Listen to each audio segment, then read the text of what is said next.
The Snowsky Retro Nano. This might be my go-to recommendation source or dongle under 100 bucks. Good day guys, this is Practiphile and today we're gonna talk about the Snowsky Retro Nano. It's a sub-brand by FiiO. So thank you so much Snowsky or FiiO for sending this over for review. In this video, you're going to know about the specs and the uses on this Bluetooth DAC amplifier, if this is useful for you or if maybe you're not into dongles, maybe you're into DAPs. We are going to find out in this video. So you can skip ahead and find which part of the video is more useful for you. But yeah, I will start with talking about what's in the box, the specs, the physical buttons, and battery life, the modes, everything. And let's start first with the box here. It's pretty simple unboxing. Of course, you get the unit, you get the rechargeable battery, which is a 10440 battery, which is here. You get the Type-C and Type-C, of course. And I think I remember seeing a lanyard or something. I don't know where the lanyard is. But you also got stickers here. Maybe if you want to design this one yourself, so you can put the stickers on. It's a pretty simple unboxing experience, really. This is made of plastic, and here on the right, there is the Type-C connector here that you can connect to your phone or to your laptop or to whatever source you have. The other side, you have the 3.5mm and the 4.4. On top, you got the mode button.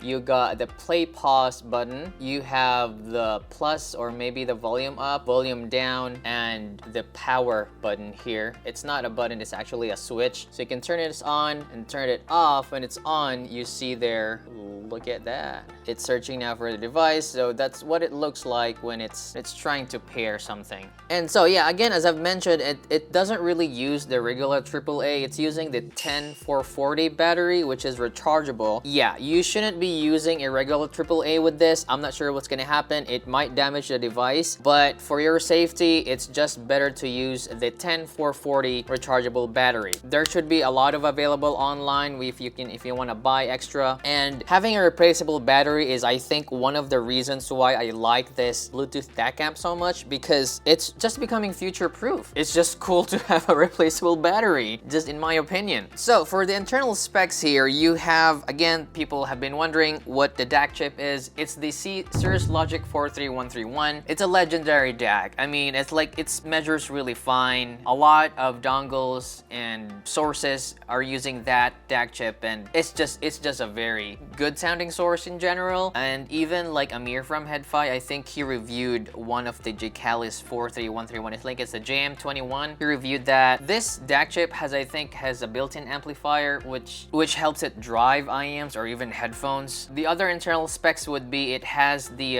Bluetooth 5.1 or the QCC 5125. So it's compatible with LDAC, Qualcomm aptX, SBC. Basically, all the wireless connectivity, it's on here. So since this is a Bluetooth DAC amp, I would like to emphasize that it's not only for Bluetooth actually. I mean, of course you can use this as Bluetooth, but you can also use this like a regular dongle, like this one here, and you can attach this to your PC or your computer or your phone. However, you do get 3 modes in here. The first mode, of course, it's Bluetooth, wherein maybe your phone or your PC or whatever you have becomes maybe the source of your music. So if you're subscribed to any streaming services like Apple Music or Amazon or Tidal or Qobuz, then it's really beneficial to have this one, because the reason why I don't like dongles because they dangle, and it's not really portable for me. But this one's here, since you're gonna use this as a Bluetooth transport, this becomes like a source, kind of. I mean, like, of course, the source is your phone, but your phone's just sending the files here, and like on your left pocket, maybe you put your phone in there. On your right, you put this one here on your right pocket, and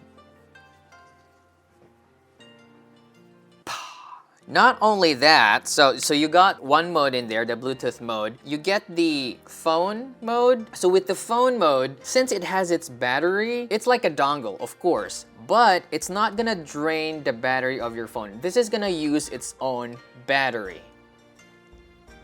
if you know what I mean. If you think like the Bluetooth, it's not so high res for you because LDAC I think only sends maybe until 90 kilohertz. If it's not enough for you, then you want it wired. You choose the phone mode, and yeah, it's a dongle that uses its own battery, plain and simple. Or you can also use the PC mode, wherein if you plug it to the PC, it's actually gonna charge. It's like a dongle, but it's gonna charge. It's gonna get some power from the source to charge its battery. Question: if I use PC mode on the phone, what's gonna happen? It functions like a regular dongle. It's gonna get some charge from the phone, and this is gonna charge. So, I mean, I'm not saying it's impossible, you can do it, but it doesn't make sense. It has its own battery, so if you're using your phone, it's better to use the phone mode rather than the PC mode. But just letting you know that all of those options are possible. So, those are the 3 modes, and when you're on the phone, you can also connect it to the FiiO app or the FiiO control app. In there, you can actually do parametric equalization. So if you have settings there, if you have your own EQ or your own target from the headphone you're using, you can upload the PEQ file in there. Yeah, it's like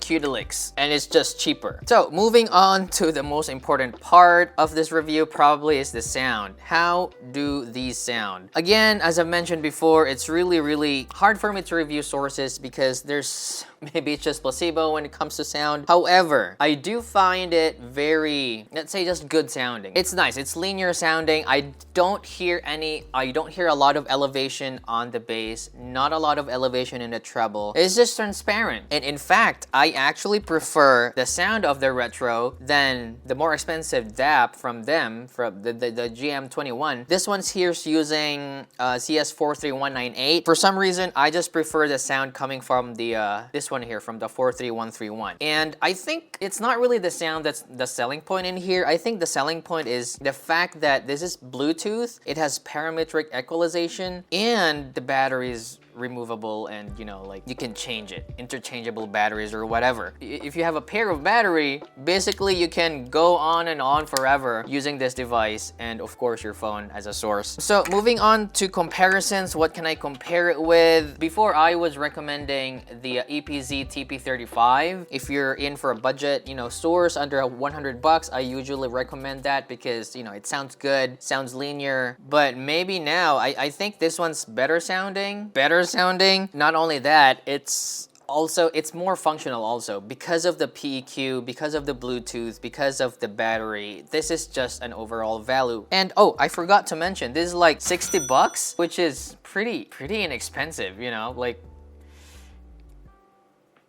I don't even know how others would compete this one here in terms of functionality. What else can I compare? The Apple Snowy Night? Well, this is more expensive still. This is the functionalities of the Snowsky Retro Nano. It's just very compelling. Because it's like a dongle. It can function its own because it has battery. I keep repeating myself. What?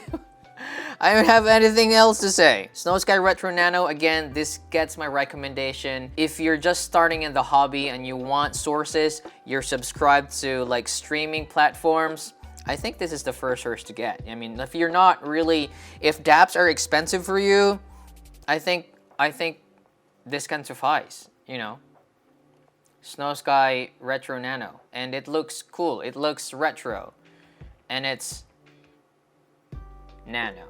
See you in my next video.